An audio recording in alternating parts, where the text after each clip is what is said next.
Hello student, चलो आज हम देखते हैं लेक्चर नंबर 2 जिसमें हम करने वाले हैं practical problem number 1 and 2। So let's start. देखो इस तरीके से क्वेश्चन है आपका।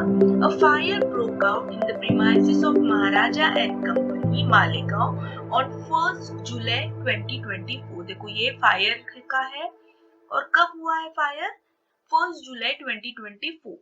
Stock of the value 157,500 was salvage, मतलब इतना सारा बचा है। जो भी हमारा वैल्यू रहेगा क्लोजिंग स्टॉक का at the date of fire, उसमें से कुछ गुड्स, कुछ स्टॉक बचा है। सैल्वेज मतलब बचना, ठीक है। द फॉलोइंग इंफॉर्मेशन ऑब्टेन, अब देखो उन्होंने क्या क्या दिया। 31 मार्च 2023 को दिया है, 31 मार्च 2024 का दिया। तो सिंपल है, ये ओपनिंग है, ये क्लोजिंग है। तो अकाउंटिंग ईयर हमारा क्या रहेगा? इट्स अप्रैल 23 से लेके मार्च 24, ठीक है। तो ये हमारा फर्स्ट ट्रेडिंग अकाउंट रहेगा। अब मेमोरेंडम ऑफ ट्रेडिंग अकाउंट क्या रहेगा? तो देखो यहाँ पे उन्होंने दिया ही है हमें 1 अप्रैल टू 30 जून। तो ये ईयर खत्म हो गया हमारा। इसके बाद नेक्स्ट मंथ क्या आता है? मार्च के बाद अप्रैल ईयर 24 से लेके डेट ऑफ फायर कितना दिया है? 1 जुलाई। 1 जुलाई मतलब 30 जून। ओके, या आप 1 जुलाई भी लिख सकते हैं, एक दिन का फर्क। 30 जून 24। तो ये हमें बनाना होगा यहाँ पे ट्रेडिंग अकाउंट, और ये जो पीरियड है इसमें हमें बनाना होगा memorandum of trading account. Got it? तो डेट उन्होंने देखो दिए हैं, डेट में कंफ्यूजन नहीं करना है आपको। So this is opening, this is a closing, then पूरे साल भर का परचेस एंड सेल्स भी दिया है। So let's start. हाँ, अब क्या बोला है उन्होंने, कैसे फाइंड करना है, कौन सी method? In respect of loss of stock. तो देखो मैंने आपको स्टार्टिंग में जब थ्योरेटिकल सिखाया था तभी बताया था कि there are two types, loss of stock, loss of profit. तो वो क्लियर कट आपको क्वेश्चन में देगी कि आपको एग्जैक्टली कौन से मेथड से सॉल्व करना है। तो हमें ये फर्स्ट मेथड से सॉल्व करना है। तो चलो, पहले मैंने कहा कि दो ट्रेडिंग अकाउंट बनाओ। एक ट्रेडिंग अकाउंट जो अकाउंटिंग ईयर क्लोज होता है, और दूसरा मेमोरेंडम ट्रेडिंग अकाउंट जहां से हमारा ईयर स्टार्ट होता है और जहां पे date of fire, this is the date of fire, ठीक है, 1 जुलाई 24। तो यहाँ पे आप 30 जून 24 भी लिख सकते हैं या 1 जुलाई 24, एक दिन का फर्क, एज यू विश, ठीक है। सो देखो ये डेट हो गई। चलो अब क्वेश्चन आपके सामने है। तो सबसे पहले तो हम जो साल खत्म हो चुका है उसके बारे में लिखेंगे। सो ये ओपनिंग एंड ये closing. Opening always start debit side, closing always start credit side, ठीक है। तो ये लिख दिया। देखो ये इंफॉर्मेशन हमने फिल कर दी। अब इसके बाद यहाँ पे परचेस होता है, यहाँ पे सेल्स होता है। तो पूरे साल भर का सेल्स एंड परचेस, तो पुट करो इंफॉर्मेशन। देखो हो गया, किया हमने 15 लाख साल भर का सेल्स हो गया एंड परचेस 9 लाख हो गया। ये इंफॉर्मेशन हमें नेक्स्ट मेमोरेंडम में यूज करनी है, ठीक है। तो अभी इसको इग्नोर करो, हो गया। नाउ क्लोज करो विथ हेवी। देखो कौन सी हेवी साइड आ रही है? Credit. So credit minus debit, so क्या आएगा? To gross profit. तो जब आग लगी उसके लास्ट ईयर का हमें जस्ट कितना ग्रॉस प्रॉफिट मिला था? 6 लाख। अब ये इंफॉर्मेशन यूज करके हमें यहाँ पे जीपी निकालना है, ठीक है। तो चलो this is done. Now will move to the next. अब मेमोरेंडम पे जाते हैं। सो सिंपल सी बात है, जो लास्ट ईयर का देखो, जो लास्ट ईयर का क्लोजिंग होता है 31 मार्च, वो फर्स्ट अप्रैल को क्या होगा? Opening stock. तो ये जो 4,20,000 हमेशा याद रखना है हर प्रॉब्लम में। ये जो क्लोजिंग स्टॉक होगा लास्ट ईयर का, वो यहाँ पे क्या होगा? ओपनिंग स्टॉक होगा। So let's start. ओपनिंग लिखो, सेल्स परचेज दिया है लिखो। देखो यहाँ पे इंफॉर्मेशन दी है, ओपनिंग की हमने ये लिखा, then sales during the year 5,10,000 लिखा, परचेज भी लिखा। चलो अब तो सब इंफॉर्मेशन हो गई। अब हम क्या करेंगे? अब हमें फाइंड आउट करना है क्लोजिंग स्टॉक और जीपी। देखो यहाँ पे क्या क्या मिसिंग है, वन से मुझे पेन चेंज करने दो। देखो क्लोजिंग स्टॉक, यहाँ पे क्लोजिंग स्टॉक हमें लिखना है ना, ये एक मिसिंग है, और जीपी, यहाँ पे जीपी भी होना चाहिए, तो ही हमारा मेमोरेंडम ऑफ ट्रेडिंग अकाउंट खत्म होगा। लेकिन फिर इसमें से कौन सी इंफॉर्मेशन हम यूज कर सकते हैं, तो यहाँ पे एक आपको फॉर्मूला यूज करना है, सिंपल। अब हम अंदाज लगाएंगे कि लास्ट ईयर अगर इतना जीपी था 15 लाख सेल्स होने के बाद, 6 लाख अगर जीपी है तो 5,10,000 सेल्स होने के बाद कितना जीपी आएगा, तो हमें जीपी की अमाउंट मिल सकती है। और एक बार जीपी की अमाउंट, ग्रॉस प्रॉफिट की अमाउंट मिली तो बस हम इन तीनों का टोटल करेंगे, इस टोटल में से ये माइनस करेंगे, ऑटोमेटिकली हमें क्लोजिंग स्टॉक मिल जाएगा। Got it? So let's start. देखो फर्स्ट टाइम है तो शायद कंफ्यूज हो जाओगे। सो यहाँ पे देखो वर्किंग नोट आपके सामने दिया है। सो ग्रॉस प्रॉफिट रेशियो कैसे निकालोगे, gross profit on a sales, तो ये हमने 12th में सीखा है, लास्ट चैप्टर था एनालिसिस ऑफ फाइनेंशियल स्टेटमेंट। देखो वो अब काम आ रहा है। तो जीपी रेशियो हम निकालते हैं ग्रॉस प्रॉफिट अपॉन सेल्स, और हमेशा परसेंटेज में होता है इसलिए 100। तो देखो लास्ट ईयर ग्रॉस प्रॉफिट कितना था, 6 लाख। कब 6 लाख था, जब 15 लाख सेल्स था। तो अमाउंट पुट करो, तो इसका मतलब 40% सेल्स का जीपी है। तो सिंपल है। तो यहाँ पे भी हम वही अब लागू करेंगे, क्योंकि साल तो खत्म हुआ नहीं अभी तक, उसके पहले ही हमें क्लोजिंग स्टॉक निकालना पड़ रहा है। तो ऐसे हम क्या करेंगे, लास्ट ईयर का बेस लेंगे। तो हमको अंदाजा आ गया कि यस लास्ट ईयर 40% था, सेल्स पे 40% जीपी था। तो यहाँ पे अब सेल्स कितना है, 5,10,000। तो 5,10,000 का 40% वो हमारा हो गया ग्रॉस प्रॉफिट। देखो कैलकुलेटर पे करो फटाक से, 5,10,000 इंटू 40% का बटन दबाओ तो आएगा 2,04,000। तो हो गया। अभी तीन इंफॉर्मेशन मिली, अभी तीनों की टोटल कर दो, एंड ये टोटल 5 में से सेल्स माइनस कर दो तो यहाँ की अमाउंट मिलेगी। ठीक है, तो मिल गया हमें क्लोजिंग स्टॉक बैलेंसिंग फिगर। इसका मतलब जब आग लगी तो हमारा क्लोजिंग स्टॉक की वैल्यू कितनी थी, 4,29,000। Got it? लेकिन अब इतना क्लेम नहीं करेगी, क्योंकि क्वेश्चन के स्टार्टिंग में ही हमने देखा है कुछ तो 1,57,000 समथिंग हमारा जो स्टॉक था वो सेफ में है, सेफ जोन में था, उसे कुछ नहीं हुआ। तो हम क्लेम कैसे करना है हम आगे देखते हैं। तो ये समझा आपको क्लोजिंग स्टॉक कितना आया, 4,29,000। चलो नेक्स्ट पेज पे जाते हैं। नाउ ऐसे आपको ड्रॉ करना है। देखो calculation of stock destroy by the fire, इस तरीके से टेबल ड्रॉ करो।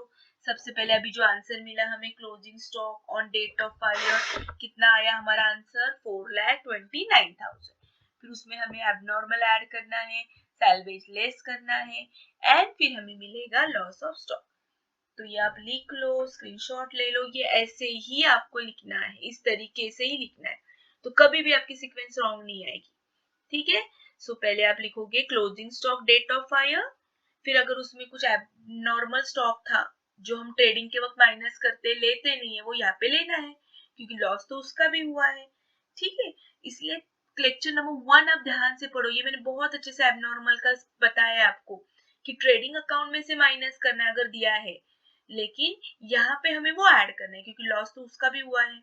लेकिन यहाँ पे बाय लकी एबनॉर्मल लॉस का कुछ बोला ही नहीं है, तो यहाँ पे नील अमाउंट आएगी। तो देखो पुट करो 4,29,000, एबनॉर्मल स्टॉक कुछ दिया ही नहीं क्वेश्चन में, तो अगेन 4,29,000।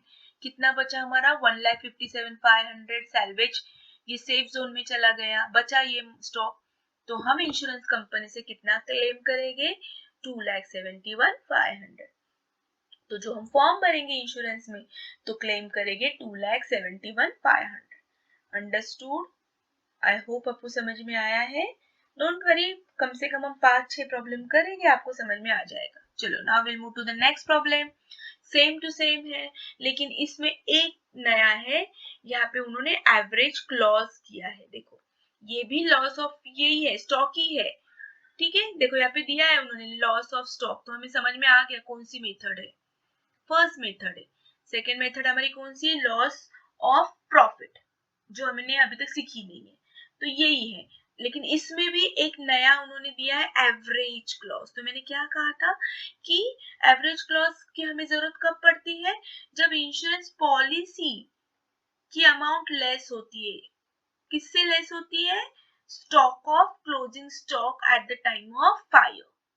अंडरस्टूड? ठीक है, मैं आगे बताती हूँ आपको फिर एक बार ये क्यों उन्होंने क्लॉज ऐड किया है, एवरेज क्लॉज से क्यों कैलकुलेट किया है। ठीक है, तो देखो यहाँ पे अगेन दिया है fire awkward on the business Mumbai on 1st October, loss of stock prepared claim for insurance. Okay, opening stock दिया है 1st Jan 23, परचेज दिया है 1st Jan से 2 December, सेल्स दिसंबर में दिया है, स्टॉक दिया है।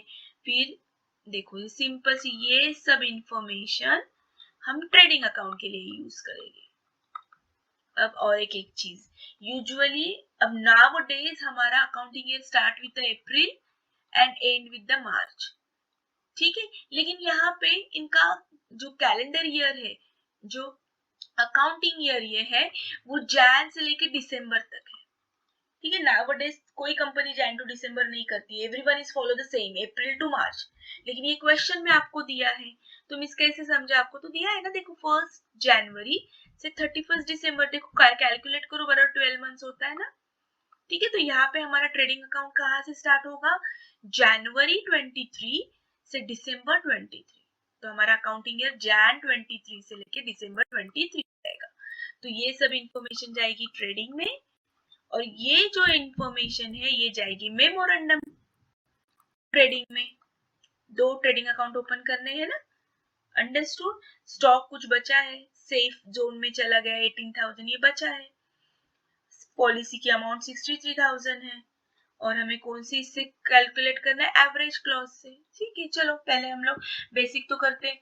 ट्रेडिंग अकाउंट 31st दिसंबर, देखो डेट देखो, और ये वाली डेट कौन सी है, जहां से न्यू ईयर स्टार्ट हुआ है वहां से लेके जहां तक आग लगी है, 15 अक्टूबर को आग लगी है ना ये, तो इसे कहते हैं मेमोरेंडम ट्रेडिंग। तो चलो इन्फॉर्मेशन पुट करो फटाफट।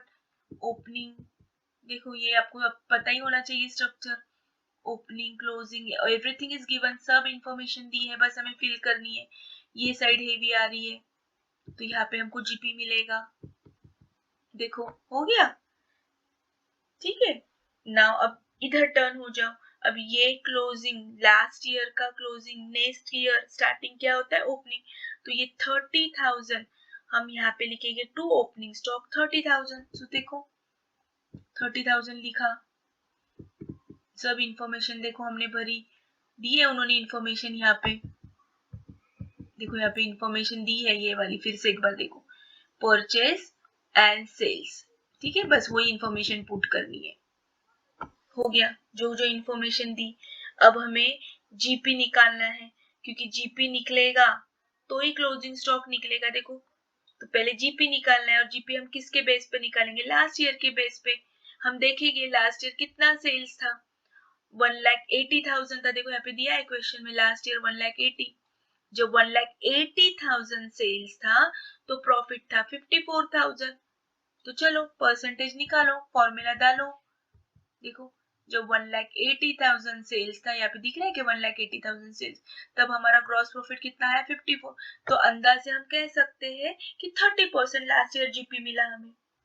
यहाँ पे भी हम वही लागू करेंगे। अब ये क्या है 1,50,000, चलो 1,50,000 पे 30% निकालो 45,000, मिल गया टोटल। अब इन तीनों के टोटल कर दो, सो इन तीनों के total minus sales 1,50,000, we got closing stock. ठीक है, तो क्लोजिंग जब आग लगी तब क्लोजिंग स्टॉक था 72,000। ठीक है, got it. So average clause policy, अब ध्यान दो क्वेश्चन में उन्होंने पॉलिसी की अमाउंट कितनी दी थी, 63,000। ये थी पॉलिसी की अमाउंट, जब उन्होंने पॉलिसी ली थी तब उसकी अमाउंट थी 63,000। लेकिन जब आग लगी तब क्लोजिंग स्टॉक कितना था, 72,000। कितना था, 72,000। तो जब पॉलिसी की अमाउंट कम होती है, किससे कम होती है, क्लोजिंग स्टॉक से, तब हमें यहाँ पे एवरेज क्लॉज का फॉर्मूला यूज करना होता है। डोंट वरी, आपको क्वेश्चन में वो देगी कि आपको यहाँ एवरेज क्लॉज पॉलिसी यूज करनी है। ठीक है, तो इतना सोचने की जरूरत नहीं है, सिर्फ मैंने एक्सप्लेनेशन दिया आपको जो मैंने लेक्चर नंबर 1 में दिया था। ठीक है, तो चलो 72,000 हो गई। सो ड्रॉ करो, कैसे करना है, मैंने बोला आपको ये फॉर्मूला लर्न ही करना है आपको। 72 एबनॉर्मल स्टॉक कुछ भी नहीं बोला है। सैल्वेज कितना बचा, 18,000, देखो यहाँ पे, तो लॉस कितना हुआ 54,000। ठीक है, तो ये क्वेश्चन इधर ही खत्म हो गया है, लेकिन उन्होंने कहा है कि एवरेज क्लॉज से भैया फाइंड आउट करो, तो और एक एडिशनल फॉर्मूला हमें यूज करना है। ठीक है, सो फॉर्मूला पता है आपको, मैंने स्टार्टिंग में ही आपको बताया है थियोरेटिकल क्वेश्चन में। वैल्यू ऑफ इंश्योरेंस पॉलिसी कितनी है? Value of insurance policy 63,000। Value of stock जब डेट था, वैल्यू ऑफ स्टॉक कितना था? 72,000 इनटू लॉस कितना हुआ? वे सैल्वेज माइनस करके हमारा एक्चुअल लॉस कितना हुआ? 54,000। चलो कैलकुलेटर पे कैलकुलेट करो, सो आ जाएगा आपको। ठीक है, तो फॉर्मूला यहाँ पे आपको सिर्फ लर्न करना है, वो फॉर्मूला भी इजी, इतना डिफिकल्ट नहीं है। तो आप इंश्योरेंस कंपनी से कितना क्लेम करोगे? 47,250।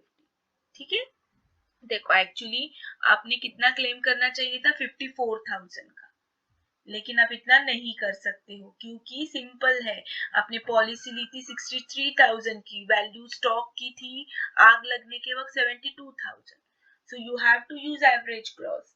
एवरेज क्लॉज का फॉर्मूला, तो आप इंस्टेड ऑफ 54,000 आप कितना क्लेम करोगे? 47,250। ठीक है, आया समझ में? आई होप आपको समझ में आया है। डोंट वरी, नेक्स्ट चैप्टर में और अलग तरीके का प्रॉब्लम लेकर आऊंगी, हर प्रॉब्लम अलग होगा। ठीक है, चलो नेक्स्ट चैप्टर नेक्स्ट लेक्चर तक have a nice day, bye bye.